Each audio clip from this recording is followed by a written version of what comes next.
What's up, heathens? How ya doing? We got some more juicy comments this week, but first we gotta crown the winner from last week. So, last week's dumbass was this dumbass right here. Yeah, you that thinks that somehow women predate men and that women can make sperm out of their bone marrow? The fuck are you smoking?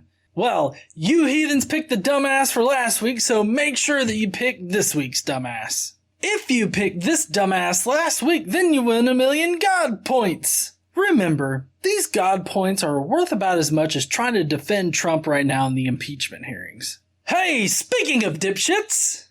Somebody's gonna trust NASA as long as they only incriminate themselves. Apparently Mars is a wandering star and fallen angel. And flat earthers answer why the US government and other governments would hide the flat earth. If you're interested in any of these dipshit comments, then please stay tuned.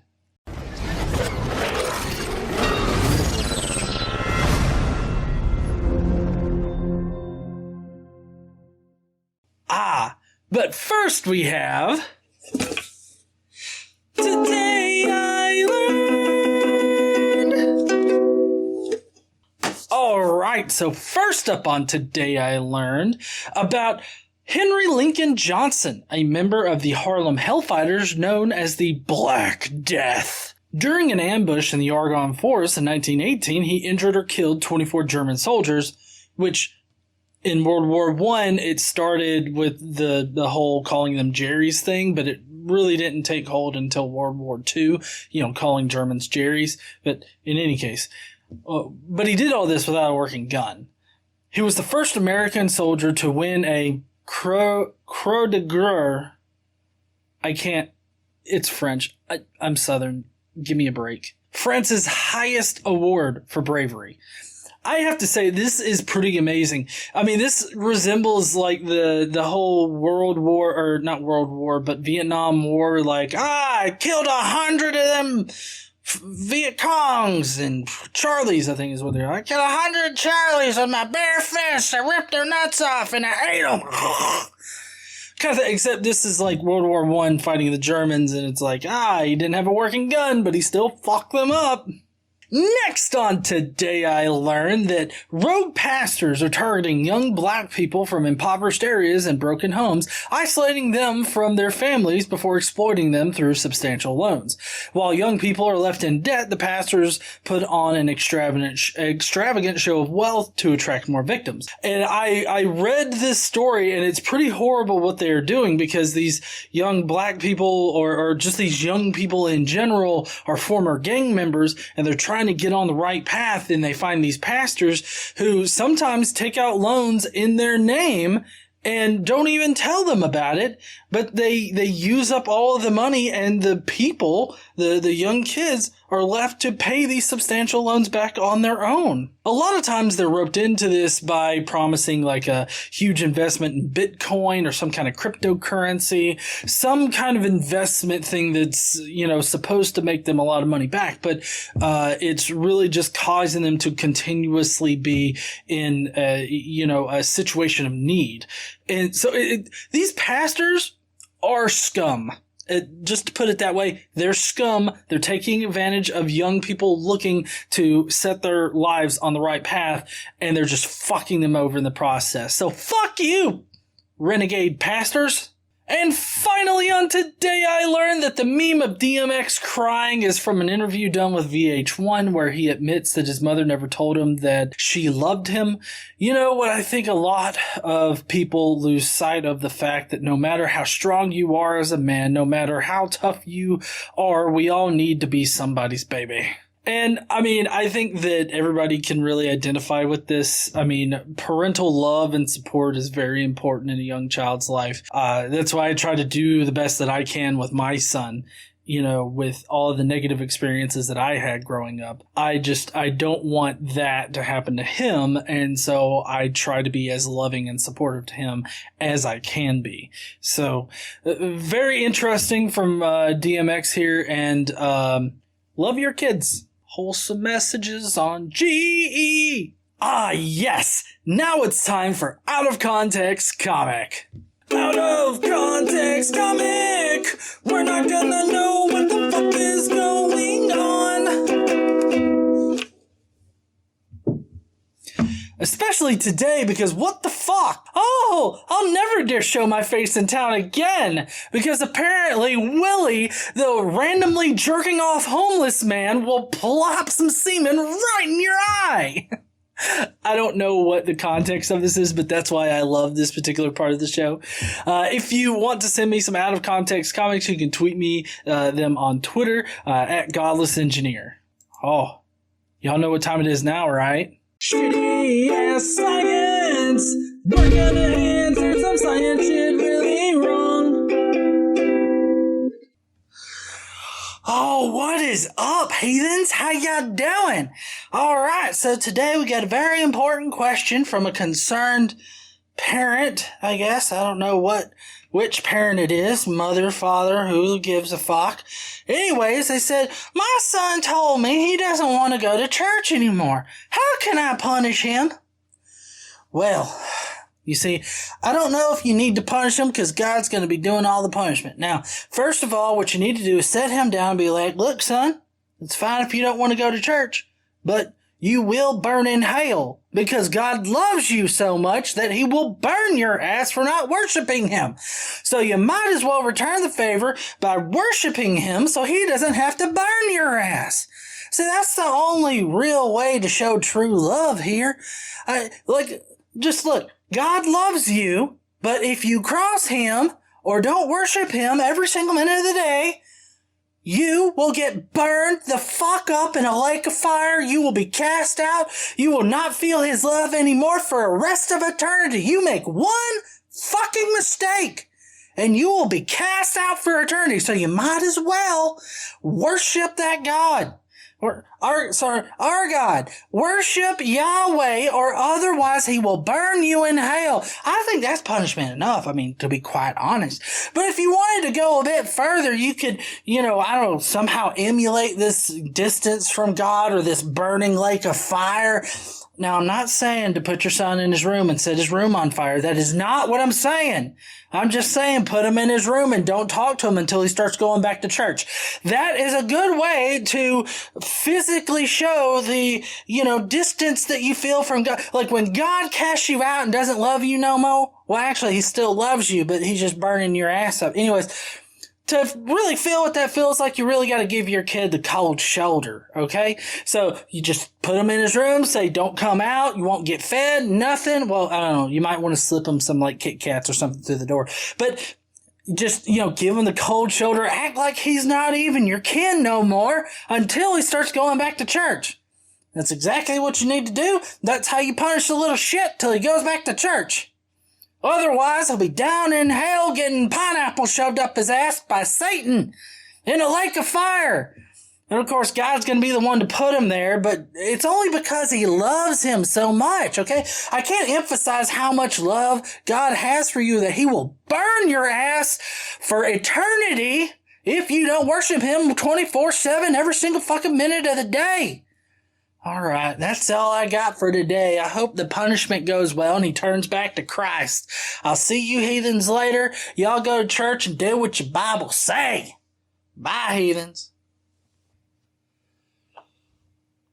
Oh, man. No, please don't do that to your child. If your child doesn't want to go to church, he doesn't fucking want to go to church. Don't make him go to church. The best way that you can separate your child from whatever faith that you have is to force him to do the faith that you have. That's one way to get your child to hate you, too. So don't do any of that shit that Bro Cephas just mentioned. Just fuck all that. Let your child develop his own faith on his own. Be there to guide him, of course. But don't push him into it. Be there as a guide. That's what parents are supposed to do. But in any case, I say let your child come into their faith on their own. Be a guide for them. That's it. Anyways, y'all ready for some comments? I know I'm ready for some comments. Comments for the day. Prepare to face bump yourself in the next week. Changing up keys and shit for the hell of it. All right, so what do we got first today? I wouldn't trust NASA. And of course, the sane person comes in and says, and the earth is flat, right? And then, of course, the hillbilly's like, there are documents from NASA that talk about the Earth being a plane. And of course, hyper-observant normal person notices how you just said you wouldn't trust NASA, but are now trying to validate your claim by documents from NASA. You didn't think that one out, think that one through, did you? No, they didn't. They don't think anything through, because obviously you can trust NASA when it supposedly incriminates itself, but you can't trust NASA on the shape of the Earth, even though they have fucking resources to prove that it is spherical, like, you know, images and pictures and all this other shit. But no, don't trust NASA unless NASA can validate your own claims. That is the height of intellectual honesty right there. Ty Rams here, and I just wanted to tell you that the Lord Christ has showed me a vision of the ice wall. Oh yes, it was 300 to 400 feet in height and incredible. It was beautiful. This wall, it was, it almost made me orgasm. Behind the wall are giants, the remnants of the Nephilim race and the cursed undead horde. Some humans do live there, but they are wild and animal-like. They exist solely to feed the Nephilim as we feed on cattle.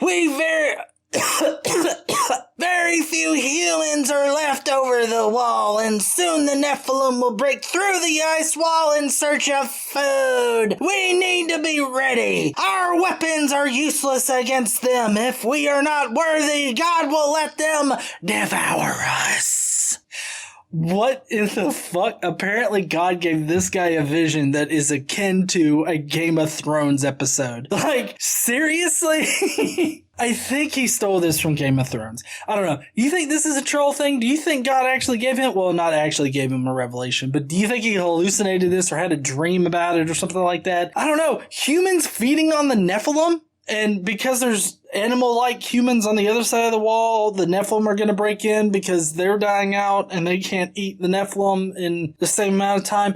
I don't understand this at all. Also, why would our weapons be useless against the Nephilim? Obviously, humans on the other side are able to bring down Nephilim to eat them. I don't understand how our weapons would be better than these animalistic or tribalistic humans that live on the other side of the wall that are apparently able to just bring down Nephilim like cattle. I don't understand that. But anyways, here's the 300, 400 foot ice wall that surrounds the Earth, apparently. Matt here. But ideally, most people who think outside the mainstream idea of meteorites being the reason for this glass on Earth will go towards it being the firmament. I also believe this to be the truth as well, being that I also do not believe that meteorites are real. Oh, okay, Matt. So meteorites aren't real, and apparently the firmament is cracking over our heads and producing some kind of glass shards here on Earth? The fuck are you even talking about? Humans went to the moon.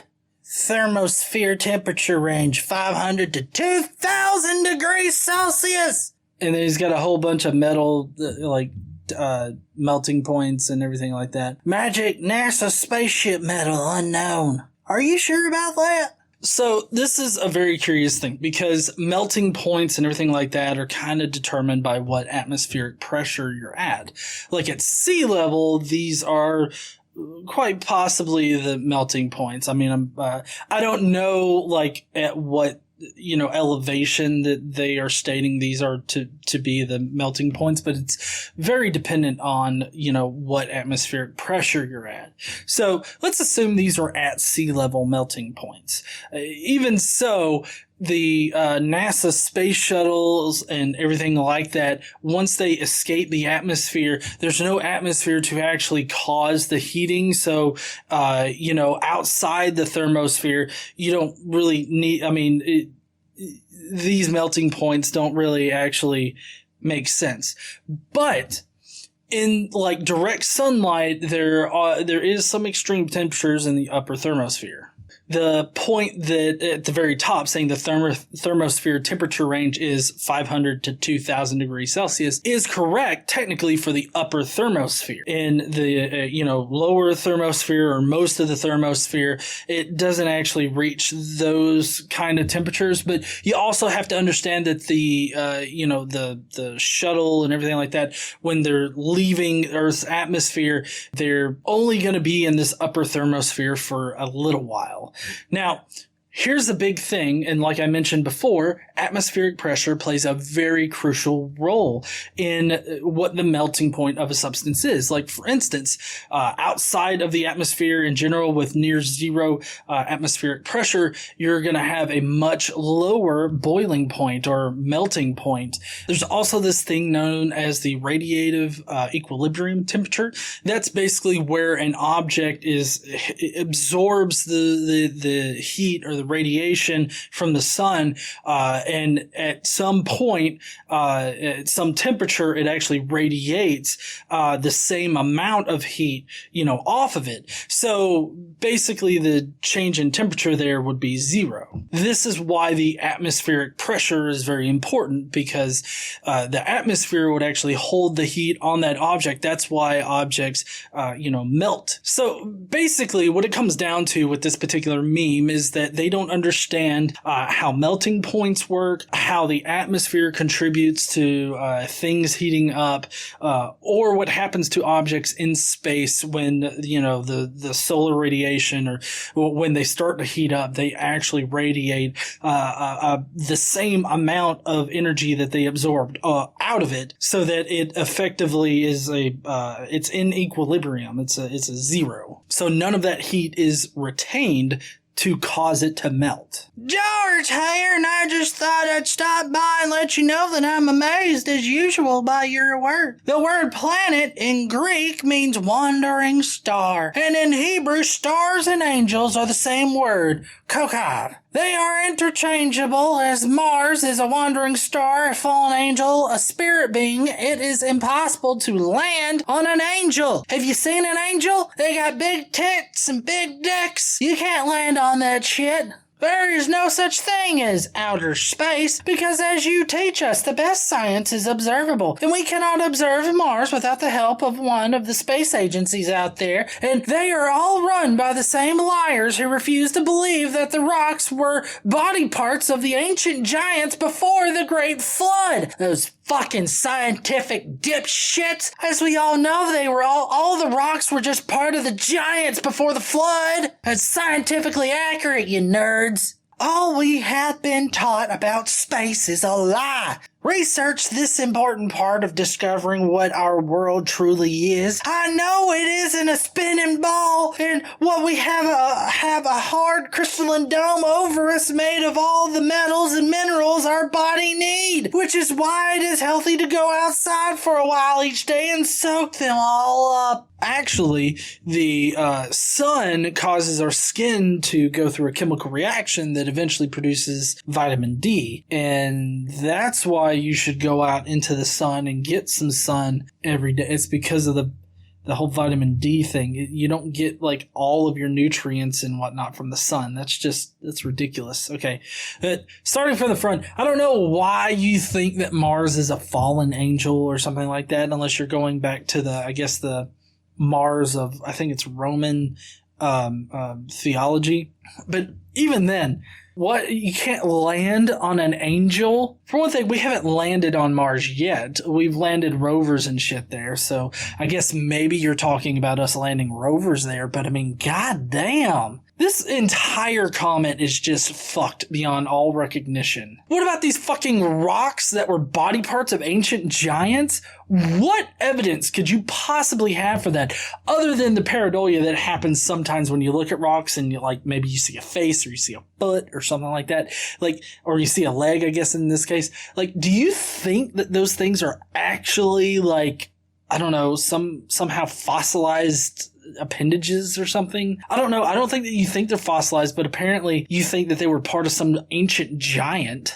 I also like how you know that the Earth isn't a spinning ball. That always gets me when these fucking people say that it's a spinning ball. It's like it's an oblate spheroid, motherfucker, and it does indeed spin. We've known that for over 100 years now. Get with the fucking program. David here.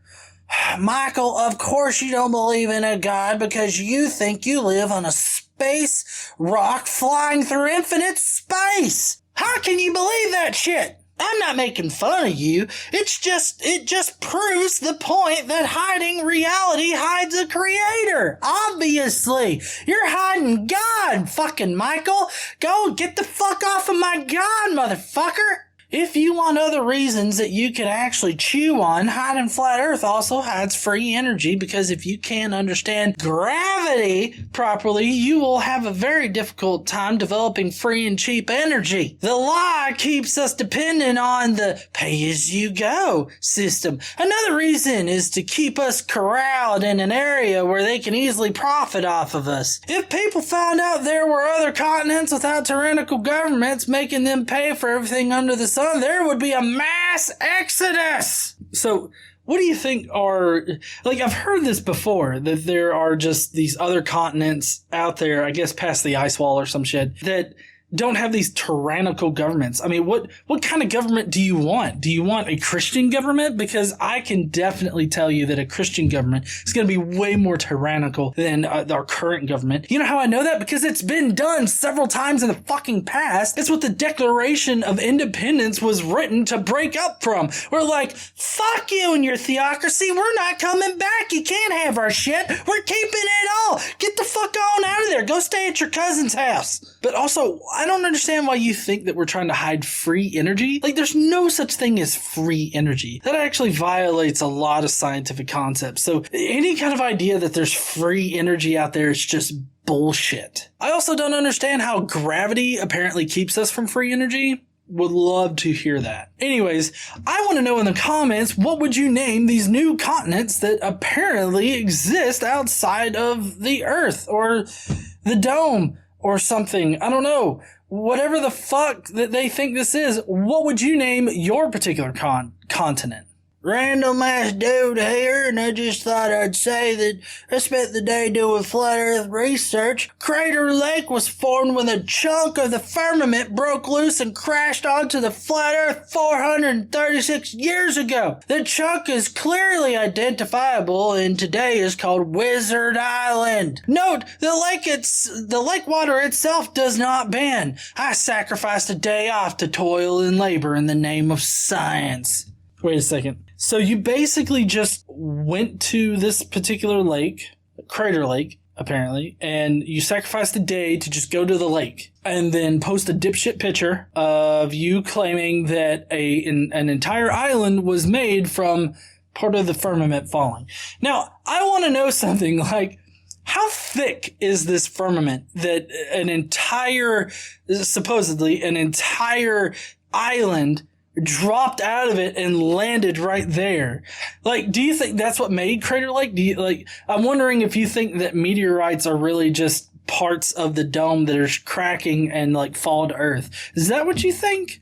I really don't know from this post in particular. But no, that wouldn't be any way that any kind of island was formed. I don't know how Wizard Island was formed, but it doesn't really matter in this particular context because obviously it's not a piece of the firmament that fucking broke off of it at one point. I want to know how you came up with 436 years as well. How did you get that particular fucking number? But anyways, if you know any of these answers, let me know in the comments. Okay.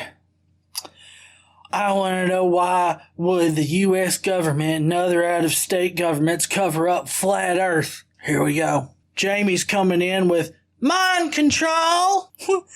How is it mind control? We have literal pictures of the Earth from fucking space. This is just science. Like this is just scientific evidence. Joe. To hide God. To make you feel small. If this was all built for you to enjoy and that's it, then the foundation of all churches and governments would fail. Wait a second. So now it's not only governments, but it's also churches that are in on the whole cover-up with the flat earth. And the churches and the governments would fail if we knew that the earth was spherical and, you know, it was created in the Big Bang didn't create it, but it was, you know, it came into being just how other planets come into being. Apparently that means that you're hiding God and we're trying to make you feel small. I mean, realizing how small and insignificant we are in the universe kind of gives you this sense of, like, I don't know, just like, oh shit, that person that cut me off really doesn't fucking matter, does it? David. 'Cause it would disprove all science. Obviously, the Earth being a sphere would disprove all science. I mean, it would cause us to have to reinvestigate, like, what our current knowledge is, because if it were really flat, then, I mean, we would have to rethink things, but it wouldn't disprove all of science. Diane, so what exactly is gravity? And of course, Jordan's a regular person. A force that attracts things towards the center of the earth. Well, not specifically the center of the earth, but I'm guessing that, you know, in the context of flat earth and dipshittery, that's what it would be. Diane.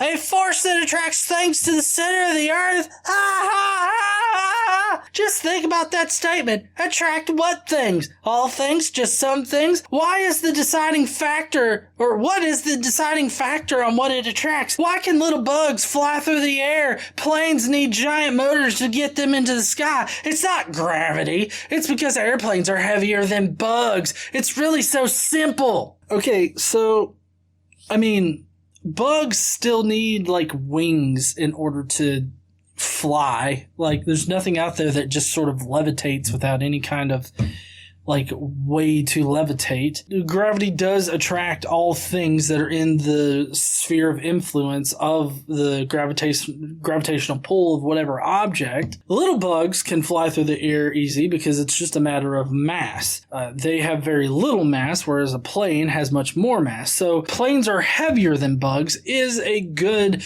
I guess, layman explanation for why planes need giant motors. Because they are heavier, and so they need more force in order to get into the sky. But once they're in the sky, the same principles that cover, like, birds flying in the sky and everything like that are going to be the same principles that govern plane flying. So it's not like a reduction of gravity or anything like that that allows bugs to fly and whatever. It's actually fighting against gravity is what you are doing whenever you're flying through the atmosphere. These fucking people, I swear. And finally in the comments, we got Lindsay. Can we really take a photo of Earth from space? No! Can we go to space 120,000 foot or more? No! Are there really satellites in space? What the fuck for? Is there an ISS? Don't be fucking stupid! Can we go beyond the South Magnetic Flow? No! Can they prove otherwise? No! If you sail to 80 degrees south latitude and then sail west or east continuously, will there be an ice wall to your left or right all the way around to where you started? Yes! If Antarctic's a continent? No! Did NASA land missions on Ascension Island before returning in the re-enter scene? Yes! Oh my god. I like how she asks questions and then answers them herself as if to prove something. Like, fuck us, apparently. Yes, there are really satellites in space. Yes, we can go 120,000 feet or more above the Earth. Yes, there are photos of the Earth. I mean, I could show you all these things, but of course, you're just going to say, no, that's not real or something like that. Yes, if you sail around the coast of Antarctica, there will always be the coastline on either your left or right, depending on which way you sail around it. But there will. But, I mean, this works on, I guess, both models. But you see, the problem with the flat Earth model is that you have a stretched out sort of Antarctic. So unless you're looking at the Antarctic thing and it looks like a picture that's just been stretched out really, really thin, then you're just seeing Antarctic, like the continent. So Antarctica, the continent. So I don't know what the whole Ascension Island thing is about. Given the rest of your fucking comment here, I really don't think I have to take you seriously past the, are there really satellites? What the fuck for? Like, after that point, it's just like, why the fuck am I even reading this. Like, there's no point. Well, that's gonna be it for today, heathens. I hope that you enjoyed the comments today. A little bit of a flat earther kind of day. If you like these comments, then please go down below and leave me a comment with your favorite one. Also, don't forget to vote in the straw poll. While you're down there, make sure you smash that like button and subscribe if you like this kind of content. Don't forget to stand up and use your voice, and I will see you heathens later.